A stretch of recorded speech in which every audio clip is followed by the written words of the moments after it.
아마 내 또래라면 공감할 텐데 내가 어릴 때는 어머니가 동네 주민들은 물론 야쿠르트 아주머니와도 친해서 어른들이 종종 집에 놀러 오곤 했거든. 이웃 사촌이란 말 들어봤지? 그중에 어머니와 유난히 친했던, 내가 이모라고 부르며 따랐던 아주머니가 있었는데 지금부터 호칭을 이모라고 할게. 내 기억에 이모는 풍채가 크고 인상이 무척 강했던 것 같아. 이모가 우리 집에 놀러 올 때면 난 항상 그분의 눈을 유심히 쳐다봤는데 눈매가 무척 날카로웠던 기억이 난다. 하루는 이모가 물을 한 잔 달라며 우리 집에 왔어. 이모는 밖에서 볼일을 보고 집에 돌아가는 길이라고 했고 어머닌 작은 소반에 커피와 과자를 내오셨지. 난 옆에서 과자를 먹었고 두 분은 잠시 이야기를 나눴는데 그러다가 어머니가 잠시 빨래를 널고 오겠다며 밖으로 나가셨어. 집에는 이모와 나 단둘이 남은 상황이었는데 그때 이모가 대뜸 이런 말을 하는 거야. 준아, 네 지금 어깨가 아프구나. 그렇지? 어? 어떻게 하셨어요? 실제로 그 무렵부터 난 어깨가 좀 아팠었어. 하지만 어머니에게 딱히 말을 한 것도 아니었고 이모랑 같이 있을 때 내가 어깨를 만진 것도 아닌데 대체 어떻게 알았나 싶은 거야. 이모는 커피를 한 모금 마시더니 날카로운 눈으로 날 흘겨보며 말했어. 만지지 말고 이따 엄마한테 내일 이모네 놀러 가자고 해라. 알았지? 내일 이모가 맛있는 거 해줄 테니까 엄마랑 꼭 온나. 난 이모가 내가 어깨가 아픈 걸 어떻게 알았는지 보다 맛있는 걸 해준다는 말에 더 마음이 갔지. 이모와 이런저런 이야기를 하고 있을 때 어머니가 들어왔고 이모는 나에게 용돈을 쥐어주며 말했어. 준아, 이모가 엄마랑 할 얘기가 있으니까 슈퍼 가서 맛있는 거 사 먹고 놀다 온나. 새우깡 한 봉지가 500원이었던 시절에 이모가 준 2,000원은 정말 큰 돈이었지. 신나게 슈퍼로 달려가서 군것질거리를 사들고 와보니 두 분은 여태 이야기를 하고 있었어. 뭐 그런가 보다 하고 작은 방에 들어가서 과자를 먹고 있는데 두 분의 대화 소리가 얼핏 들렸지. 딱 보니까 자살이야. 뭐? 자살? 쉿, 목소리 낮춰라. 아무튼 제대로 봐야 하니까 내일 꼭 데리고 온나. 잠시 후에 이모는 내일 어머니와 함께 자신의 집에 꼭 놀러 오라며 그렇게 돌아가셨고 그날은 대충 그렇게 넘어갔지. 그때만 해도 어려서 자살이란 단어가 무슨 뜻인지 몰랐고 그게 나와 관련된 내용이라고는 생각조차 못했으니까. 다음날 어머니 손을 잡고 이모네 집으로 간 나는 크게 놀라고 말았어. 이모네 집 입구부터 코를 자극하는 향냄새가 진하게 풍겨져 왔고 곳곳에 놓인 온갖 탱화의 불상들에서 왠지 모르게 위압적인 분위기가 느껴졌거든. 이모는 밖으로 나와서 무서워하는 날 달랬고 난 어른들에게 이끌려 집 안으로 들어갔어. 평소에는 아주 매서워 보였던 이모의 눈은 그날따라 뭔가 평온한 듯 온화해 보였고 난 이모의 말대로 거실 한가운데에 앉았어. 바로 앞에는 제법 큰 불상이 있었고 그 주변에 쌀포대가 가득했지. 이모는 어머니가 마실 냉커피와 함께 날 위한 갖가지 간식거리를 가져다 줬어. 준아, 간식 먹기 전에 이모랑 잠깐 이야기 좀 할까? 우리 잠깐 누워서 병원놀이 하자. 자, 누워서 눈 좀 감아봐라. 그런 이모의 말에 난 방바닥에 누워서 살짝 실눈을 떴어. 그리고 이모는 내 상체 쪽 허공에 손을 대고 어떤 동작을 했는데 솔직히 내 눈에는 그 행동이 그저 우스워 보이기만 했어. 병원놀이를 하자던 이모가 갑자기 왜 이러나 싶더라고. 한참 후에야 이모는 다 됐다며 나를 일으켜 주었고 난 신이 나서 간식을 먹으며 집안을 구경했어. 아직도 기억나는 게 집안에 쌀이 무척 많았다는 건데 화장실에 있는 장독 안에도 쌀이 가득 차 있었지. 집안을 한번 둘러본 뒤에 방으로 들어갔는데 이모 앞에 놓여진 상에도 쌀이 있는 거야. 오죽했으면 어른들은 쌀을 가지고 노나보다 싶더라니까. 이모는 어머니에게 이런저런 이야기를 했는데 얼핏 듣기로 그 내용은 이러했어. 자살은 맞는데 괴롭힐 생각은 없어 보인다. 예뻐서 돌보러 온 것 같으니 걱정 안 해도 되겠다. 괜찮다. 난 그제야 이모가 무슨 일을 하는 사람인지, 이곳이 대충 어디인지 눈치를 챘고 그저 못 들은 척, 아무것도 모르는 척 이모네 집을 나섰어. 그 다음 해에 부모님이 이혼을 하시면서 이모는 더 이상 만날 순 없었지. 나 역시 그 일을 까맣게 잊고 지냈는데 명절에 문득 어머니 생각을 하다가 그때 일이 떠오르더라고. 그래서 내가 가족들이 모두 모인 자리에서 아버지에게 그 이야기를 했는데 갑자기 분위기가 싸늘해지는 거야. 할머니는 놀란 눈을 하고서 나에게 물었어. 아가, 누가 그런 소리를 하디? 아, 어릴 때 집에 자주 놀러오던 무당이모 있었어요. 어머니랑 친했었는데 그분이 그러던데요. 그런 내 말에 할머니는 사실 집안에 자살한 사람이 한 명 있다면서 무척 놀라워했어. 그 사람은 할아버지의 이복 동생인데 그 당시 할머니가 18살, 할아버지가 20살이었대. 동생분은 15살쯤 됐었는데 그때는 워낙 옛날이라 온 가족이 대식구로 다 같이 모여 살았지. 하루는 조부모님이 밭일을 마치고 집에 돌아왔는데 그 동생이 차가운 화장실 바닥에 누워있더래. 놀라서 뛰어가 보니까 화장실 안이 온통 토사물로 엉망이었고 양냄새가 진동을 했어. 그 동생이 PM이라고 불렀던 무좀약을 먹은 거였지. 할머니 말씀으로는 그 동생이 평소에 정신이 온전치 않았고 통 웃지를 않으며 항상 울상을 짓고 다녔다고 해.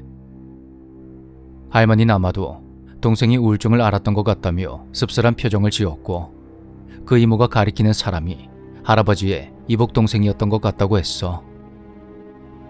그분이 얼굴은 늘 울상이었어도 동네 어린 아이들과는 잘 놀아줬다고 하더라고. 그분은 정말로 나를 보살피러 왔던 것일까? 어쨌든 큰일은 없어서 참으로 다행이야.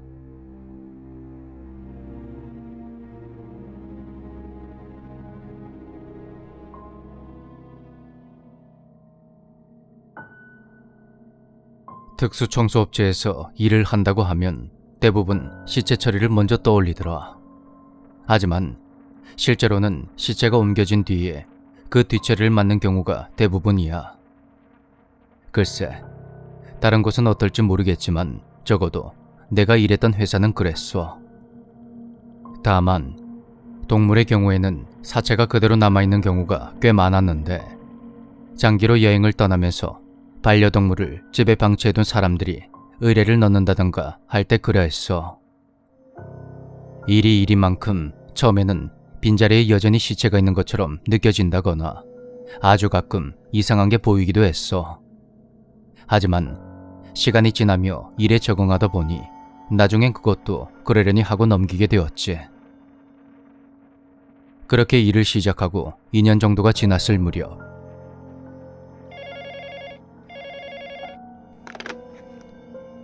여기 반려동물이 죽었으니까 처리를 좀 해주시겠어요? 뭔가 교양 있는 목소리의 중년 여성이 의뢰를 해왔고 나와 영업 담당이 함께 그 집에 방문하게 되었어. 어떤 현장이든지 일단 먼저 방문해서 견적을 내고 금액과 작업 내용이 일치하는지 확인한 후 의뢰인이 동의를 하면 계약서를 쓰는 거거든. 영업 담당은 기본적으로 방문 업무만 맡고 현장 작업은 하지 않지. 그런데 수많은 계약을 직접 진행해온 영업사원이 뭔가 촉이 왔는지 그날 현장으로 가는 차 안에서 이 손님은 좀 이상한 것 같다고 하더라고. 보통 사람이 죽은 현장은 이런저런 부분을 꼼꼼하게 확인하고 서류를 쓰지만 반려동물은 사실상 소유물 취급을 하니 그런 제약이 좀 덜하거든. 그래서 대부분의 의뢰인이 사전 방문 전에 상황 설명을 자세히 해주기 마련인데 이번 손님은 다른 말이 전혀 없었던 거였지. 이윽고 우리는 서양식으로 지어진 3층짜리 주택에 도착했고 초인종을 누르자 제법 깔끔한 분위기의 중년 여성이 웃는 얼굴로 문을 열어줬어. 집 안으로 들어가 보니 전체적으로 깨끗하긴 했는데 묘한 냄새가 나는 거야. 현장은 3층에 있다는 고객의 말에 대충 견적 설명을 했는데 이상하게 사람 시체가 있었던 집보다 그 냄새가 훨씬 더 심했던 거지. 우리야 뭐 이런 일에 익숙하니까 그렇다 쳐도 이런 곳에서 고객이 아무렇지 않게 있다는 것이 너무 이상했어. 우리는 손님을 1층에 남겨두고 계단을 올라갔어. 한 칸 한 칸 위쪽으로 올라갈 때마다 악취는 점점 더 심해져 갔고 마침내 현장에 도착한 나는 할 말을 잃고 말았어.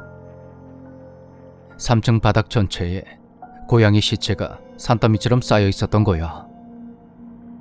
속이 울렁거리는 걸 겨우 참으며 일단 2층으로 내려갔는데 도무지 엄두가 나지 않았어.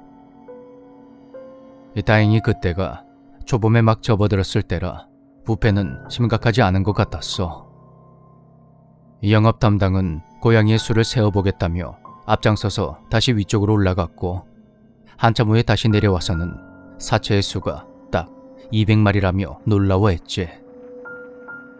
1층으로 내려가 보니 고객은 여전히 생글생글한 얼굴을 하고 있었고 영업 담당이 견적을 낸 후 고객의 동의하에 계약서를 썼어.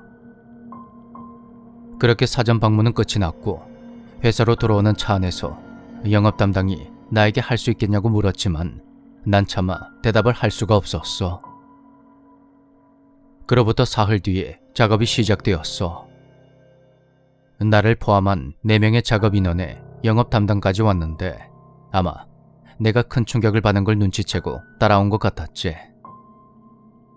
사실 우리 회사는 면접을 볼 때 귀신을 봤다든지 어떤 영적인 현상을 겪은 일이 있냐고 꼭 물어보는 그런 과정이 있는데 거기에 그렇다고 대답하는 사람은 뽑지 않는 암묵적인 룰이 있었어. 어쨌든 그런 현장에 가는 이상은 정신건강에 좋을 리가 없을 테니까. 물론 그 작업에 나갔던 사람 중에서도 오컬트적인 것을 믿는 이는 아무도 없었어. 우린 입구에서 소금을 한 번 뿌리고 합장한 뒤에 작업에 투입되었고 1층에서 마스크와 고글, 고무장갑에 방호복까지 갖춘 후에 3층으로 올라가서 작업을 시작했어. 현장 인근에 사는 이웃들을 배려해서 고양이 사체는 봉투에 넣은 후 박스에 담아서 트럭에 싣기로 했어. 그렇게 몇 시간의 작업 끝에 모든 사체가 트럭에 실어졌고 다른 직원들은 사체를 처리하러 갔지. 현장에 남은 나와 영업 담당은 악취 제거와 함께 3층을 청소하기 시작했어. 이른 오후부터 시작된 작업은 저녁 6시가 훌쩍 넘어서야 끝이 났어. 청소용품을 모두 챙긴 후 최종 확인을 위해 고객을 3층으로 부르자 그녀가 여전히 생글거리는 얼굴로 위쪽으로 올라왔어. 영업 담당이 그 자리에서 현금을 받고 영수증을 주면서 잠시 이야기를 나누었는데 나는 1분 1초라도 그곳에 더 있고 싶지가 않아서 가방을 가지고 먼저 내려가 버렸지. 곧이어 영업 담당이 나왔고 고객에게 따로 인사를 안 해도 되냐는 내 물음에 그는 아무 말 없이 차에 올라탔어. 회사에 도착한 후에야 그는 고객이 했던 말을 나에게 전해줬어. 그 여자가 대뜸 자기는 고양이를 좋아한다느니 가족이 아무도 없어서 그 대신 고양이를 기른다느니 별의별 소리를 다 하더라고. 슬슬 이야기를 마치고 가려는데 그 여자가 뭐랬는 줄 알아? 다음번에도 잘 부탁해요. 평소에 나름 대범한 편이었던 영업 담당도 거기서 소름이 확 끼쳤다고 해. 다음 날 영업 담당이 나에게 대뜸 요즘 귀신 같은 거 보지 않냐고 물었어. 갑자기 무슨 말인가 생각하고 있던 차에 회사 측에서 날 해고한다는 뜻을 전해오더군. 나는 퇴직금은 물론 위로금조에 적지 않은 돈을 받고 회사를 그만두게 되었어. 한 곳에서 5년 가까이 일을 했지만 그 무렵에 정신적으로 한계에 다다르고 있었기 때문에 차라리 잘 됐다 싶었지. 특수청소일을 하면 워낙 이상한 일을 많이 겪는다지만 그건 내가 태어나서 겪었던 가장 무서운 일이었어.